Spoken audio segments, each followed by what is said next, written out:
গোপাল ভাঁড় নাম শুনলেই মনে পড়ে হাসি, রসিকতা আর বুদ্ধির খেলা। 1800 শতকের দিকে তিনি ছিলেন নদিয়া জেলার রাজা কৃষ্ণচন্দ্রের রাজসভার একজন সভাসদ।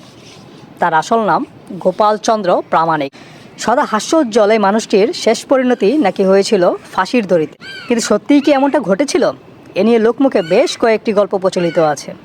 আজকে আমরা সবথেকে বেশি প্রচলিত এবং বিশ্বাসযোগ্য গল্পটি নিয়ে আলোচনা করব। আপনি আমাদের চ্যানেলে নতুন হয়ে থাকলে চ্যানেলটি সাবস্ক্রাইব করার অনুরোধ রইল। মীর জাফর, অমিচাঁদ, ঘসেটি বেগম, জগৎ শেঠ, রায় দুর্লভের সাথে কৃষ্ণনগরের রাজা কৃষ্ণচন্দ্র ইংরেজদের সাথে হাত মিলিয়েছিল নবাব সিরাজউদ্দৌলাকে সিংহাসনচ্যুত করার জন্য। গোপাল ভাঁড়ের কানে এই খবরটি পৌঁছালে সে রাজা কৃষ্ণচন্দ্রকে বোঝাতে চেষ্টা করে যে ইংরেজদের সাথে হাত মিলালে তার পরিণতি ভালো হবে না, কারণ ইংরেজদের স্বার্থের ব্যাঘাত ঘটে। এরকম কিছু করলে রাজা কৃষ্ণচন্দ্রকেও সরাতে দ্বিতীয়বার ভাববে না। কিন্তু রাজা কৃষ্ণচন্দ্র কোনোভাবেই গোপালের কথা শুনতে রাজি হচ্ছিল না। পরে রাজা কৃষ্ণচন্দ্র গোপালের উপর বিরক্ত হয়ে বলে, ঠিক আছে, তুমি যদি নবাবকে ভেঙচি কেটে অক্ষত অবস্থায় ফিরে আসতে পারো তাহলে আমি তোমার কথা শুনবো আর ইংরেজদের সাথে হাত মেলাবো না। এই কথা শুনে গোপাল ভাঁড় নবাবের সাথে দেখা করার উদ্দেশ্যে মুর্শিদাবাদের পথে বেরিয়ে গেল। পথিমধ্যে মুর্শিদাবাদের ভাগীরথীর তীরে গড়ে ওঠা হিরাজিল প্রসাদের প্রহরী তার পথ আটকে দিল। পরী গোপালকে বলল, কে তুমি বাপু?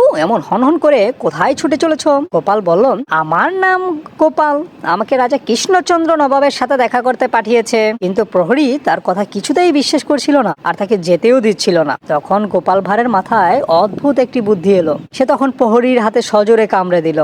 অতঃপর প্রহরী তাকে নবাবের রাজ দরবারে নিয়ে গেল বিচারের জন্য। যখন গোপালকে রাজ দরবারে তোলা হলো, ঠিক সেই মুহূর্তে গোপাল নবাবের দিকে তাকিয়ে তাকে ভেঙচি কাটলো। নবাব রাগান্বিত হয়ে তাৎক্ষণিক তার মৃত্যুদণ্ড ঘোষণা করলো। রাতের জেলখানায় মীর জাফরের সাথে গোপালের দেখা হয়ে গেল। গোপাল তাকে বলে, ইংরেজদের সাথে ষড়যন্ত্র থেকে যদি আপনারা বেরিয়ে না আসেন তাহলে আমি কিন্তু নবাবের কাছে সব ফাঁস করে দিব।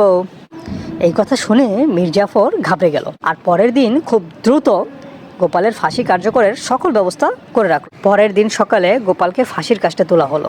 সে নবাবকে দেখে আবারও ভেঙচি কাটলো। নবাব এবার চিন্তায় পড়ে গেল, ভাবলো, না, এ তো দেখি মস্ত বড় পাগল, এর মাথায় নিশ্চয়ই গন্ডগোল আছে, না, একে ফাঁসি দেয়া ঠিক হবে না।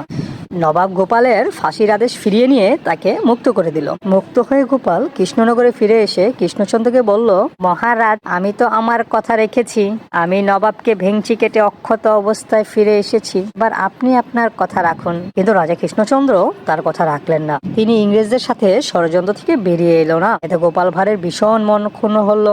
সে মনের কষ্টে সপরিবারে কৃষ্ণনগর ছেড়ে চলে গেল। এরপর তাকে আর কৃষ্ণনগরে দেখা যায়। Thanks for watching.